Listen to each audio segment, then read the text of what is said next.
Good morning, everybody. I'm here to give you some rapid fire lessons to help you make more money in the stock market. I'm a chemical engineer with 5 years of trading experience, and I analyze every single one of my trades. This first trade, it's a gap up entry. It was a non-ideal entry because I usually want to see price trade down somewhere before I enter, before it to go higher. But it was good that I targeted all of this chop.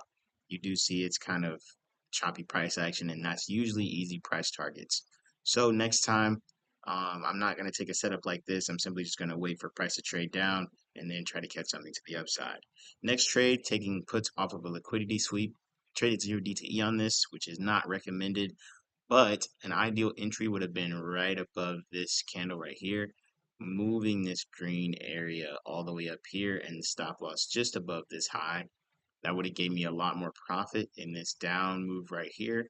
And so that's a learning for this week. Next one, we have a similar situation, good entry under chop and good higher time frame target. So my target was here. Okay. And what I mean by good entry under chop is that all throughout this is all noise. Price is going to sweep this.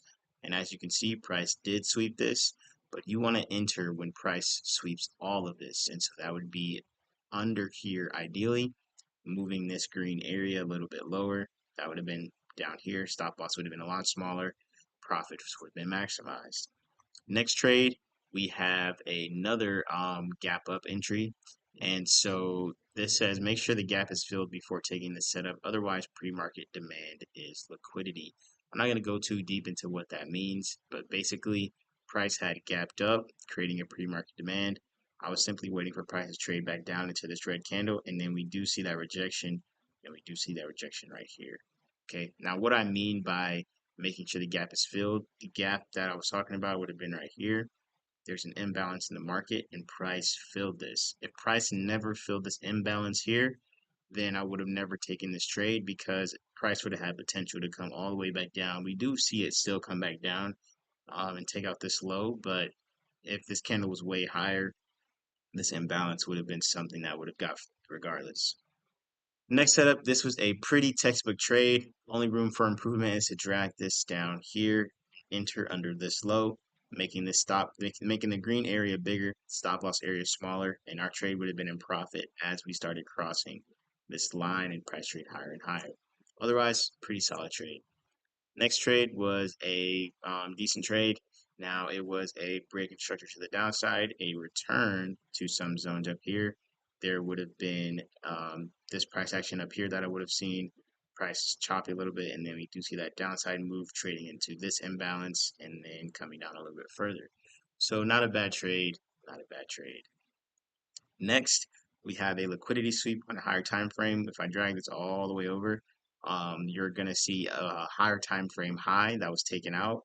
And so ideal entry would have been just wait until price tapped into that high, making this green zone a little bit bigger, making that red zone a little bit smaller, giving us more profit as price traded down. Next, we have a non-ideal entry. This was, I don't know really why I took this. It just kind of looked good at the time. But we do see like a mini change in character here and then a liquidity sweep and a trade higher.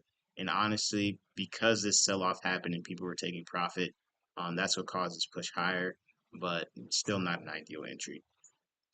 Next setup was another ideal entry. The most ideal case would be, like I said, to enter under this low.